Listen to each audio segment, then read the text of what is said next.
welcome to our first STEAM with a Book program for the summer. I hope that you're super excited about this. We're going to be mummifying a hot dog today. If you register for Coliseum for the summer at your library program and you use this as your primary library, then you can pick up the whole month of June's materials for June.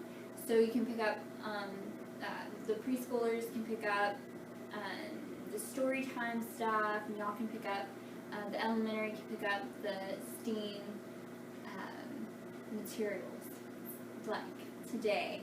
So today, if you pick it up, you will get your hot dog, and you'll get your other materials. If you didn't register for summer reading with us, and you used a different library, or you just haven't registered at all, you can still buy all these products. They're easy to find, shouldn't be a problem. So you can still do this activity at the end. It's a hot dog, borax, and not borax, baking soda. You have to use baking soda, and a box, and then some kind of sealed container, so like a Ziploc bag or some nice Tupperware, and that's it. That's all you really need. But if you don't want to have to go out and buy it, and you registered for summer reading for Coliseum, then you can pick up those kits and it will be ready for you. And let me know if you have any questions about that. You can email me at kbdavis@mccpl.lib.al.us. So just let me know if you have any questions. So let's get right on into it. We're going to read our book first. It's a fun book called How the Sphinx Got to the Museum. This is right here by Jessie Hartland. Just a fun book, and it's going to be talking about the Sphinx, which is like a big sculpture of it's like a lion's body, but it's a person's face, human head. So we're going to get into that and talk about the Sphinx. Then we're going to be talking about mummies and sarcophaguses when we do our STEAM project. So we're learning all the things about Egypt today. Alright, well, let's get started. I'm going to move a little closer to you so that you can see the pages of this book. I'm going to get right into it. Okay. Thousands of years ago, a pharaoh ruled Egypt. That wasn't unusual. What was unusual was that this pharaoh was a woman. Her name was Hatshepsut.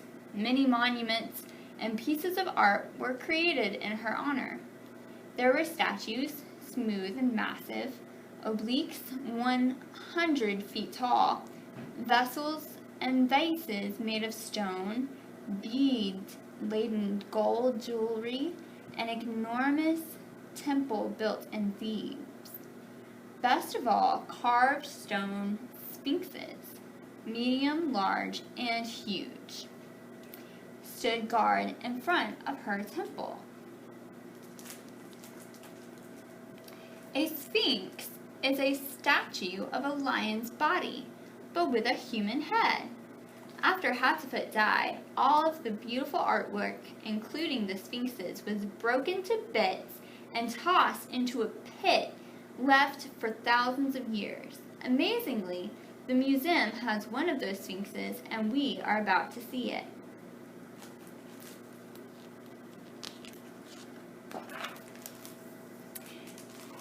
In about 1470 BC, Pharaoh Hatshepsut meets with her architect Senumut to plan her temple and orders a collection of statues, including a set of 6 sphinxes. The architect's assistant takes down the order and delivers it to the sculptor, who sends his assistant to the quarry at Aswan to obtain a huge block of granite to bring down the Nile River to Thebes.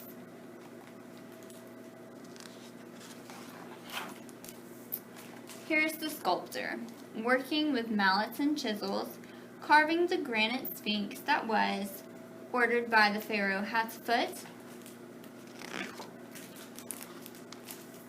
Here are the Egyptian priests, with Hatshepsut admiring the magnificent and massive brand new granite sphinx that was sculpted by the sculptor and ordered by the pharaoh.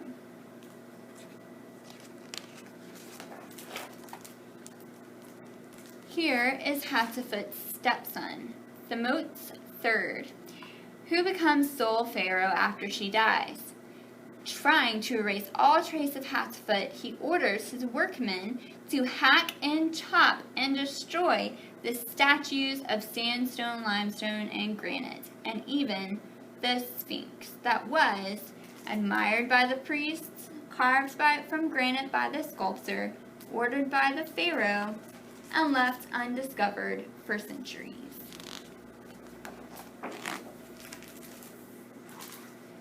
Here, 3,000 years later, in 1920s, the archaeologist from New York Metropolitan Museum, after years of studying books and deciphering hieroglyphs and combing through hot sand in the desert, he uncovers the pit with broken pieces of dozens of statues, including the Sphinx that was dumped there by the stepson, marveled at by the Egyptian priest, chiseled by the sculptor, and ordered by the pharaoh.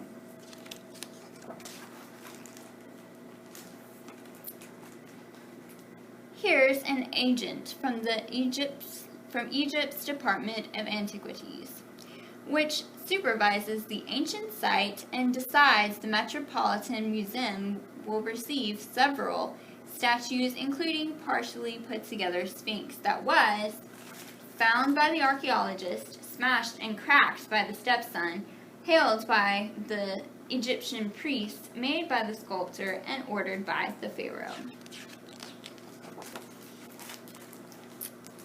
Here are the art movers who meet the Sphinx when she comes to New York City by boat.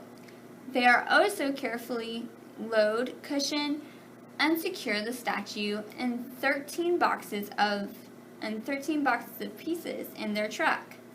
By avoiding bumpy roads and tight turns, they safely deliver them to the museum the Sphinx that was released by the Department of Antiquities, identified by the archaeologist, busted up by the stepson, honored by the Egyptian priest, created by the sculptor, and ordered by the pharaoh so long ago.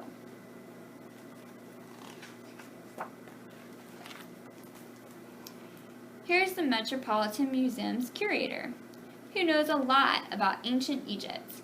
He can read and write hieroglyphs, tell a fake when he sees it, usually, and estimate how old a piece is just by looking at it. He plans where to place and how to exhibit the Sphinx that was delivered to New York by the art movers, made available to the Department of Antiquities, unearthed by the archaeologists, destroyed by the stepson, celebrated by the Egyptian priests, shaped by the sculptor, and ordered by the pharaoh.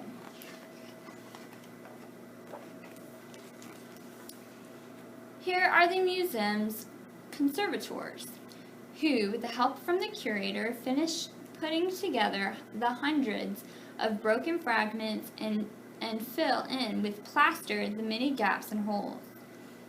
Back in one piece after 3,000 years is the Sphinx of Hatshepsut that was eagerly awaited by the curator, greeted by the art movers, cleared by the Department of Antiquities, turned up by the archaeologist, crushed and buried by the stepson, seen by the Egyptian priest, conceived by the sculptor, and ordered by the pharaoh a long, long time ago.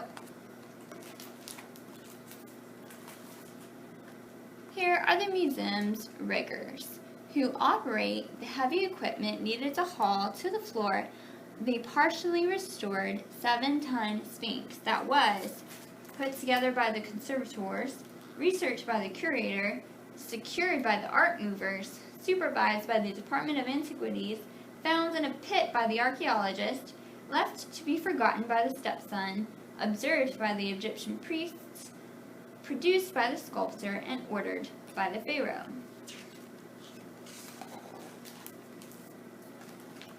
Here is the registrar, who notates for the museum's records the newest acquisition, its measurements, weight, date, and origin.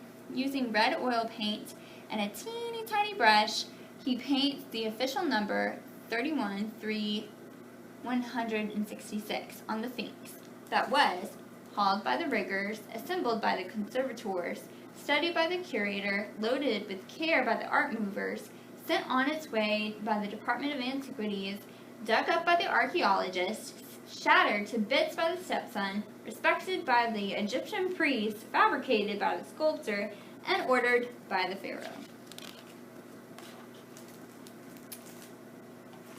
Here is the artist, who paints the plaster-filled parts to look like the granite, but not exactly.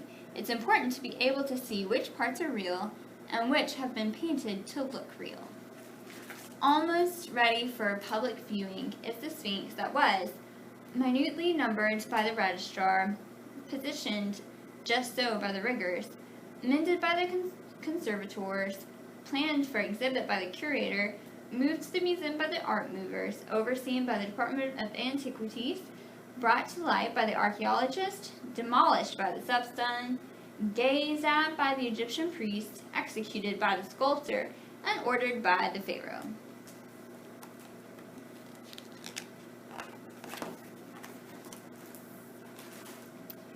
Here is the photographer, who takes the official photographs for the museum's records. She takes some shots from it this angle, some from that, some in black and white, and some in color, of the Sphinx that was retouched by the artist, assigned a number by the registrar, hoisted and lowered by the riggers, rebuilt by the conservators, examined by the curator, transported to New York by the art movers, surveyed by Egypt's Department of Antiquities, discovered in the late 1920s by the archaeologist, wrecked by the stepson, looked at by the Egyptian priest, formed by the sculptor, and ordered by the pharaoh in ancient Egypt.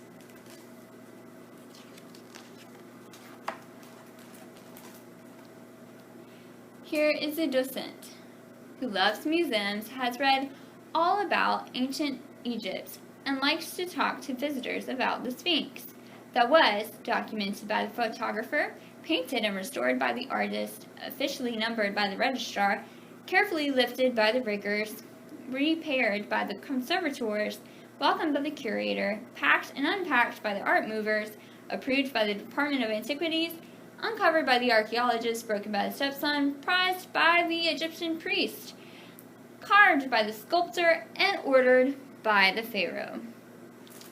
So that's the Sphinx, how the Sphinx got to the museum, and at last it is ready to be visited by you. Nice. So today, the Sphinx is in the museum, the New York Museum. Oh, I forgot the name of it already. Hold up. Let's see. It is in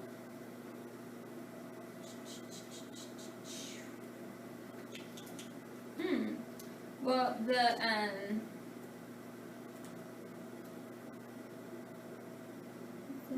Metropolitan Museum of Art. There you go. I didn't want to tell you anything wrong. So, I need to check my facts. We always need to check our facts, right?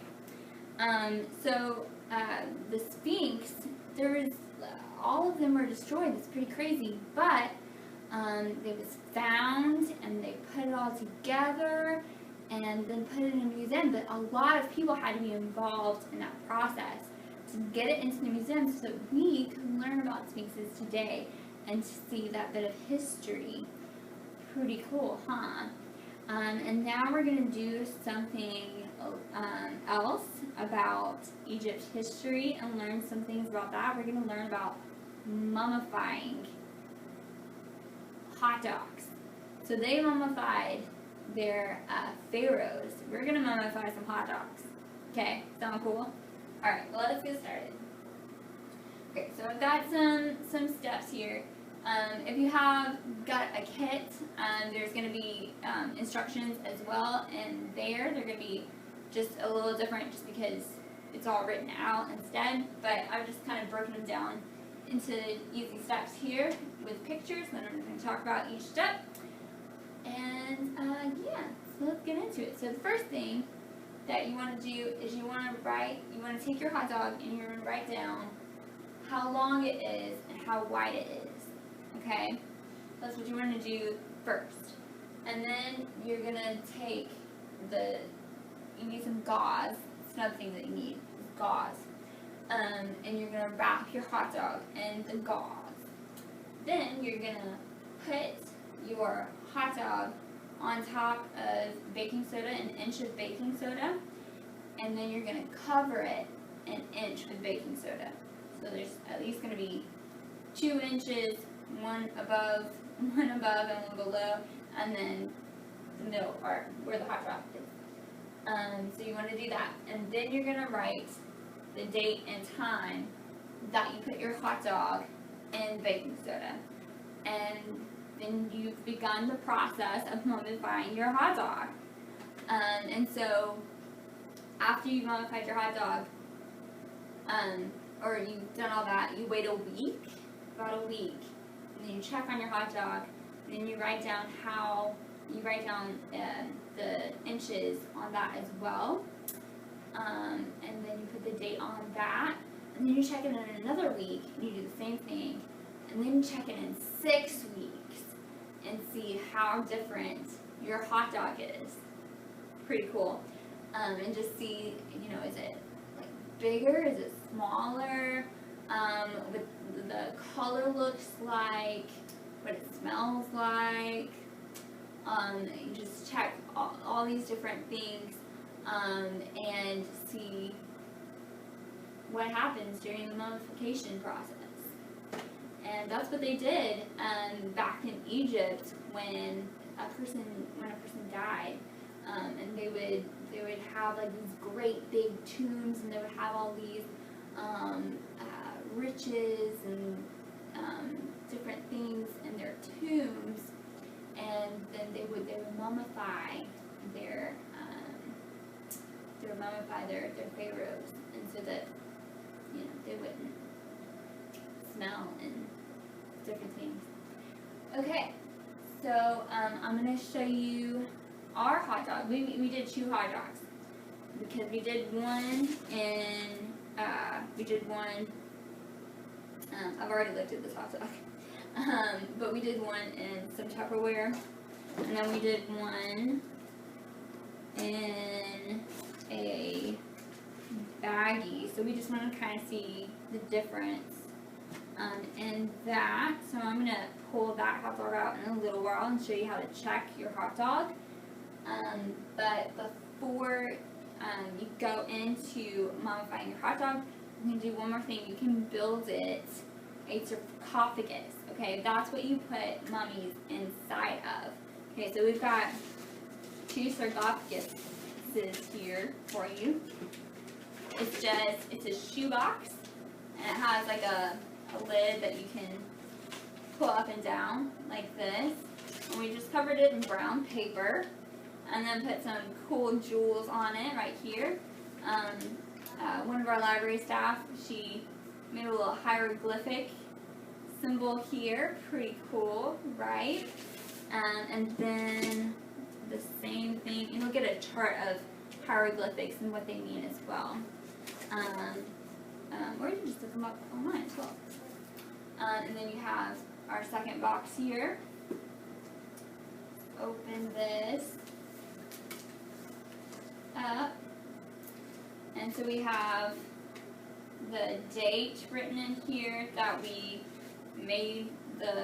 started this whole process, the date and the time, and how long it is and how wide it is.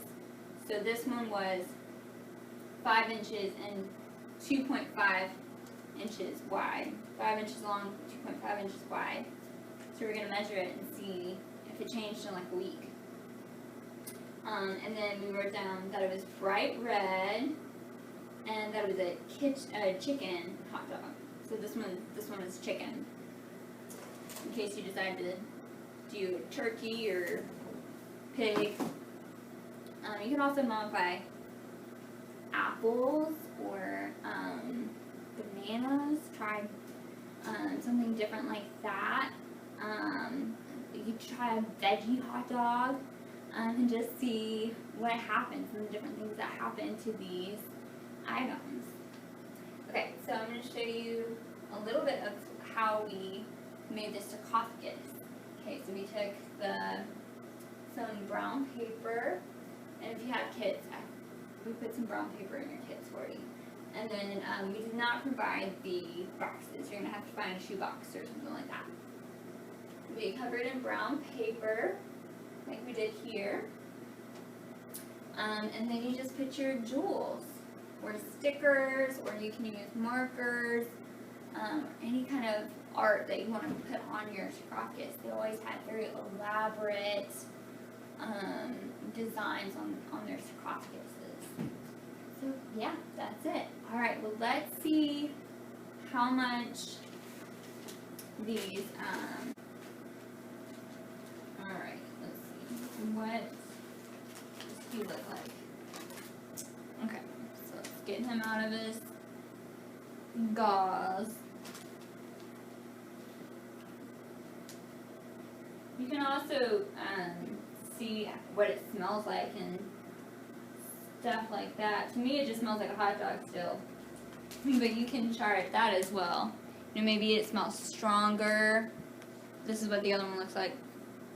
So, pretty much the same. They're both chicken hot dogs. But I'm going to see what the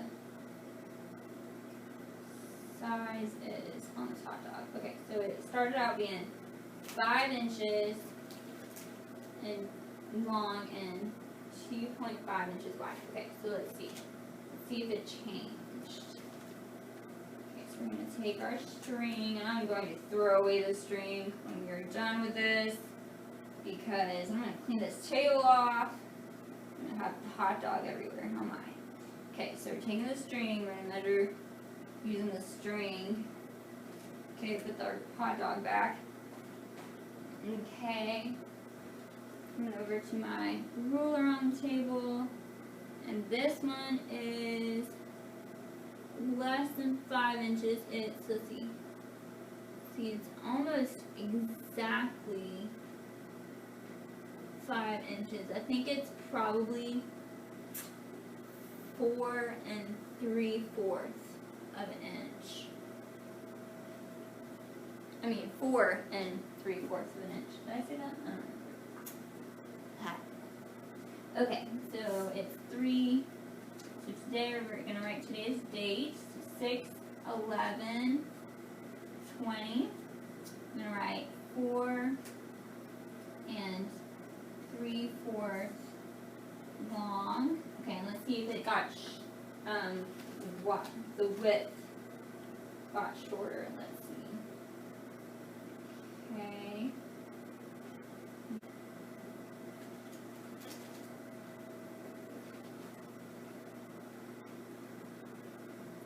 Okay, yeah, it's an inch.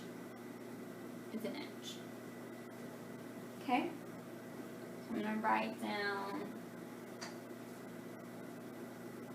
that long and 1 inch wide. So it's a lot shorter width, and it's just a little bit shorter wide. Let's see.